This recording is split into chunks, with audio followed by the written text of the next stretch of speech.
Bonjour, bienvenue pour cette nouvelle interview sur la chaîne YouTube Les Arts des Naissances Souveraines. Aujourd'hui, j'ai la joie de recevoir Isabelle, avec Bonjour. qui nous cheminons depuis plusieurs années en tant que gardienne de naissance. J'ai la joie de recevoir son récit aujourd'hui. Merci d'être là. Merci de m'accueillir. Alors, est-ce que tu pourrais nous partager comment tu es venue, comment la vie t'a menée à être gardienne de naissance? Oui, bien sûr, avec plaisir. Ça s'est fait par de multiples étapes qui sont venues me cueillir dans ma vie non professionnelle. Voilà, c'est vraiment des étapes qui sont jalonnées par ma vie privée, ma vie familiale. La toute première étant après la naissance de ma dernière enfant, où j'ai reçu ce message de devenir accompagnante à la naissance pour les femmes sourdes. Et là, j'ai fait « Ah, ok, comment ça marche cette chose-là ?» Voilà, et ça m'a pris plus de 20 ans pour en fait rencontrer cette fonction d'accompagnante. Et quand je l'ai rencontrée, c'était une fonction de doula. J'ai rencontré une doula et je me suis dit « Ah mais voilà, c'est ça que je veux faire » et là ça avait du sens. Donc je suis rentrée dans la formation de doula et puis j'ai commencé à avoir des expériences. J'avais la chance de vivre aux États-Unis et donc d'être dans un milieu très, très accueillant pour les doulas. Donc j'ai pu faire des expériences d'accompagnement en milieu hospitalier avec les équipes médicales, c'était très riche. Et puis d'autres expériences dans le champ privé avec des familles et des couples directement. Et puis au fil de cette expérience qui était plus professionnelle, voilà qu'une de mes filles attend un bébé et me dit en fait mon choix c'est d'accoucher à la maison. Et ça m'a un petit peu cueillie parce que j'étais pas encore prête à ça. Enfin, c'est pas que j'étais pas prête, c'est que j'avais pas envisagé. Et voilà. Et puis elle nous a parlé depuis une telle place, une telle posture où il n'y avait pas de questions pour elle et c'était voilà. Et donc quand je dis on, c'est avec son papa, avec mon mari. Voilà, on a vraiment suivi et accompagné ça. Et donc, on a eu la chance d'accueillir la naissance de notre premier petit enfant dans notre maison. Donc là, j'étais là en tant que doula. Ma fille m'avait ouvert cet accueil d'être là en tant que doula. Donc je me suis positionnée là en tant que doula. Et ça m'a donné à vivre dans l'après-naissance l'importance du postpartum. Où là, j'ai vu que ah ouais, c'était pas tout de donner naissance, ce qui était l'endroit où j'accompagnais jusqu'alors, mais que après c'était un sacré job. Et alors après, ce qui me fait rire, c'est que c'est pas comme si j'avais pas eu d'enfants. T'as pas eu 4? Voilà, donc j'en ai eu et élevé 4. Mais voilà, quand le temps passe et quand on arrive depuis un autre endroit, les histoires se racontent différemment. Et donc là, j'ai comme découvert la lourdeur ou tout ce qui peut se passer de difficile dans le postpartum. Et là, il y avait eu, pour elle, il y avait eu des difficultés d'entrer dans l'allaitement et coûte que coûte, elle voulait allaiter. C'était vraiment, il n'y avait pas de discussion. Et voilà, donc on a traversé tout ça. Et donc, je suis sortie de cette première expérience de doula qui devenait grand-mère. Je suis sortie de là en me disant, mais il faut vraiment, vraiment soutenir les familles à envisager, préparer le postpartum. Donc j'ai continué à cheminer en tant que professionnelle dans ce champ-là. On s'est rencontrés aussi, je crois, dans cette période-là. J'ai vécu diverses formations et expériences personnelles qui me conduisaient sur mon chemin professionnel avec toi. Et puis un deuxième petit enfant est arrivé voilà, dans une autre famille, pour une autre de nos enfants, et qui n'est pas né à la maison, mais qui est venu aussi vivre son postpartum à la maison. Donc là, ça a remis comme une couche, et de dire, hey, il y a vraiment du job, et il faut accompagner, il faut préparer, c'est vraiment, vraiment important. Je suis ensuite rentrée des États-Unis, cette période-là était terminée et j'ai aussi eu l'élan de construire un projet en France autour de l'accueil des familles dans le champ de la périnatalité. C'est un projet qui est toujours en cours, qui a un petit peu du mal à se donner naissance, mais il est là. Et puis, nous avons continué à cheminer et là, j'ai rencontré ta proposition de cercle de gardiennes de naissance. Et ça m'a vraiment emmenée à revisiter même le nom, le vocable que j'utilisais pour me présenter au monde. Et ce mot de doula voilà, avait comme changé de couleur quand j'étais passée d'un pays à l'autre aussi. Voilà, où je trouvais que j'ai ressenti qu'en France c'était différent, ça venait c'est vraiment une autre couleur, ça venait percuter des choses qui étaient plus compliquées dans le champ global de la naissance. Et donc ce nom de gardienne de naissance pour moi a pris sens. Et puis j'ai continué mon chemin de professionnelle, personnelle grand-mère en accueillant un troisième petit enfant et qui lui est né à la maison comme sa grande sœur, dans une magnifique expérience de cohésion familiale où il y avait beaucoup de monde à la maison. Alors pas beaucoup de monde, on n'était pas en train de faire la fête, mais c'était voilà, cet enfant a demandé que la maison soit pleine pour l'accueillir. Voilà, donc il y avait bien évidemment ses parents, il y avait sa marraine, il y avait sa grande sœur, il y avait ses deux grands-parents. Voilà, donc c'était une très très belle naissance. Et qui confirme mon élan à être présent auprès des familles, voilà, au cours de ces 3 accompagnements particuliers qui sont très, très engageants émotionnellement parce que c'est mes filles, parce que c'est mes petits-enfants, nos petits-enfants qui arrivent au monde et qu'on accueille et que j'apprends à accueillir avec leurs parents. Et bien là, j'ai perdu le fil de ce que j'avais à dire en fait. Voilà, donc tu vas m'aider, je pense, à continuer. Justement, j'avais une question qui venait. Parfait. Parce que en tant que grand-mère, tu es très engagée sur ton chemin personnel, tes questionnements personnels, sur ton chemin de conscience. Et pour cette dernière naissance, justement, on a beaucoup échangé, notamment. Il y a cette conscience que toute l'œuvre que tu vas faire en toi va pouvoir soutenir ta fille et ton petit-fils qui vient naître. Et je trouve ça très très beau depuis ton point de vue voilà, de pouvoir échanger ou partager là-dessus. Oui, tout à fait.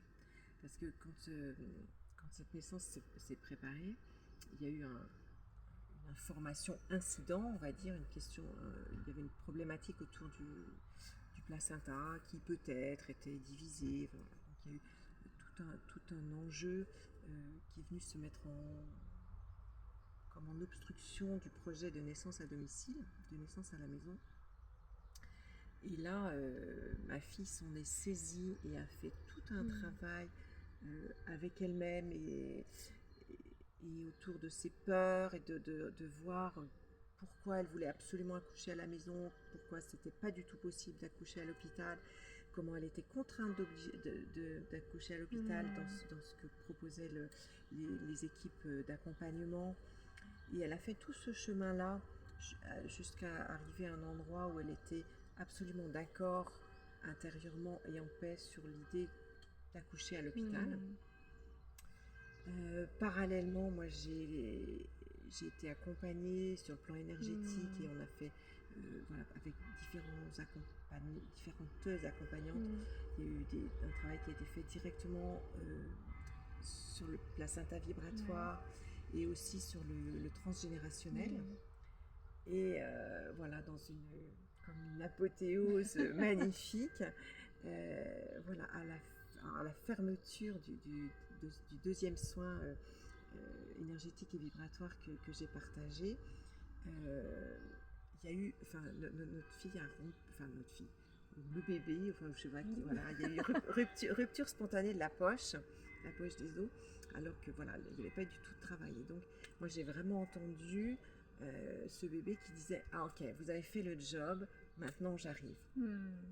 Voilà, donc il y a eu rupture de la poche des os et dans l'après-midi, milieu d'après-midi, et le travail a été, enfin, après quelques un tout petit peu d'heures à se déclencher, puis a été ensuite très rapide. Donc ce bébé est né tellement rapidement qu'il est né à la maison et qu'on n'a pas eu le temps de partir à l'hôpital. Et en famille. Et en famille, voilà, accueilli par son papa, par sa marraine qui accompagnait sa sœur. Voilà, c'était vraiment... C'était une magnifique horlogerie. Magnifique horlogerie. Voilà. Qui nous a donné à voir, ben voilà, cette horlogerie cosmique, cette précision, cette magnificence, cette magie de la naissance et toutes ces parts de décristallisation qu'on a à envisager, à prendre, j'allais dire frontalement, pas frontalement au sens de rentrer dedans, mais vraiment prendre en compte quand un entre guillemets obstacle à la naissance se présente, qu'est-ce qui se passe, de quoi ça parle, et quel est mon chemin, quelle est ma part à faire pour ouvrir ce chemin de naissance pour mon enfant. Et pour mon petit enfant. Et pour mon petit enfant. C'est ça qui est très très beau dans ton témoignage, parce qu'on a rarement des témoignages de grand-mère ou grand-père qui viennent soutenir en plus dans cette histoire où tu témoignes qu'à la fin de l'un de tes soins, il y a cette rupture qui fait que le choix est fait, ça se fait en famille à la maison, sans le corps médical, et pourtant tout le chemin de souveraineté, en fait, de qu'est-ce qui est juste pour moi, de pouvoir se sentir libre d'aller en milieu hospitalier, a été fait. Il y avait une liberté en vous, en ta fille. Mais c'était complètement prêt parce qu'elle était. Enfin, on a préparé, les valises étaient prêtes, on s'est préparé à partir et en fait, non, le travail était trop rapide et il n'était plus question de partir. Donc c'était vraiment, embrassé. Les possibles étaient vraiment embrassés. Et voilà, tout a été magnifique pour accueillir ce petit garçon. Oui, merci. Et tu as le projet suite à ça, parce que tu viens de nous raconter brièvement tout ton bout d'histoire, et j'aime beaucoup que tu aies cette expérience en Californie aussi, où tu peux témoigner de cette différence culturelle aussi entre l'Europe et les États-Unis. Et j'imagine que ça aussi, ton projet d'avoir un lieu pour accueillir ce qui est en train de gerber, d'être gestationné, vient aussi de tout ce vécu. C'est très riche d'avoir ce vécu hors territoire français aussi. Oui, ça me tient comme en ouverture des possibles, en fait.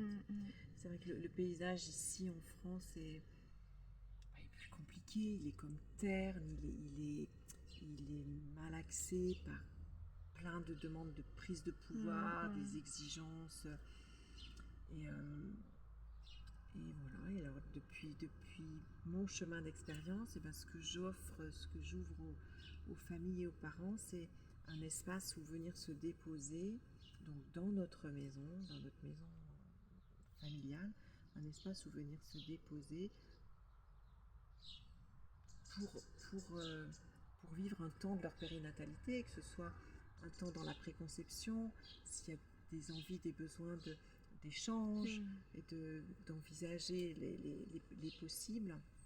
Ça peut être pendant la grossesse, aussi soit pour préparer la grossesse, soit pour préparer le postpartum, soit pour se reposer. Et puis bien sûr, pendant le temps du postpartum, voilà, là j'ouvre je dirais, grande ma porte avec cette conscience de l'importance d'être accompagnée. Voilà, il se trouve que notre modèle de société ne tient plus, n'ouvre plus la tribu, enfin voilà, à vraiment gommer la tribu autour de la femme qui donne naissance, de la maman et du couple parental. Et voilà, avoir du soutien, c'est juste primordial. Et oui, on a, voilà, les femmes de ma génération et d'autres, oui, on a pu faire toute seule, et yes, c'était possible. Et non, bah non, en fait, c'était même pas difficile. Enfin voilà, on a pu traverser beaucoup de choses. Et en même temps, quand là où on en est, de tout ce qui se vit, et ben voilà, il se dit que non, c'est pas du tout si simple, et qu'être accompagné, soutenu,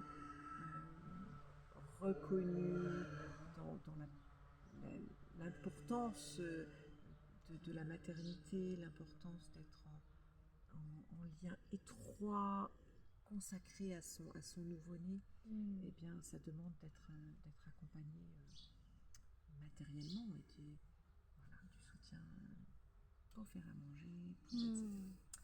Donc voilà. Donc Isabelle ouvre sa maison qui est vraiment très chouette, une belle bâtisse très chaleureuse entre Lyon et Roanne, pour différents séjours, donc de la préconception jusqu'au postnatal, avec différentes formules. Sous la vidéo, vous pourrez trouver le lien avec la description de sa proposition. Et c'est vraiment merci de créer ça, parce que entre nous, on sait et on connaît l'importance de créer ces lieux, de créer toute une alternative à ce qui est proposé en France pour pouvoir accueillir les familles dans cette grande aventure autour de la naissance. Que ce soit famille ou maman solo, la porte est ouverte à vraiment toutes sortes de thèmes et de vécus. Bien évidemment, pour moi, la famille qui donne naissance, c'est toute forme de famille. Quelques formes qu'elles se présentent. Une maman et son bébé, c'est la cellule minimale, et puis les personnes qui sont autour qui se donnent naissance. Le fait de se donner naissance, effectivement, la maman et le bébé se donnent naissance mutuellement, et j'ai cette conscience, cette proposition d'accompagnement à ce que les parents se donnent naissance. Cette maman avec son compagnon, sa compagne, ou solo si elle est solo, et peut-être aussi avec les grands-parents s'ils sont de la partie, selon les relations qui sont là, et tout ça c'est très important et intéressant à soutenir, à mettre en lumière, voilà, ne pas laisser dans l'ombre toutes ces choses qu'on ne connaît pas. Merci Isabelle. Est-ce que si tu avais un message à livrer à tous les parents qui sont là, parce que tu te situes vraiment depuis l'accompagnement aux parents, vraiment c'est vraiment ça qui est au centre de ta pratique et ton message de cœur, pour clôturer. Ce message, voilà, il vient me prendre vraiment au cœur. Et c'est vraiment... vous êtes les seuls à savoir. Il n'y a que vous qui savez. Il n'y a que vous qui savez exactement ce dont vous avez besoin. Chacun en tant que personne. La maman, le papa, le compagnon, la compagne, etc. Il n'y a que vous qui avez pleine autorité, pleine souveraineté sur ce qui est juste pour vous. Et oui, il y a beaucoup d'injonctions, il y a beaucoup de modèles. C'est compliqué, mais vraiment, vraiment, l'invitation, c'est de quoi avez-vous besoin? Et connectez-vous à ça. Et ça, c'est juste. Et là, il n'y a que vous qui le savez. Merci Isabelle. Merci beaucoup. Merci pour cette opportunité. Merci. Merci à vous pour cette écoute, et vous trouverez les contacts d'Isabelle pour pouvoir être en lien avec elle si vous avez été touché par son message et sa présence, et avec grande joie d'être là pour chaque famille, chaque parent et chaque nouvelle incarnée qui arrive dans cette belle humanité. Chaque histoire dans sa singularité. À bientôt. À vous, merci. Bon chemin. Oui, bon chemin.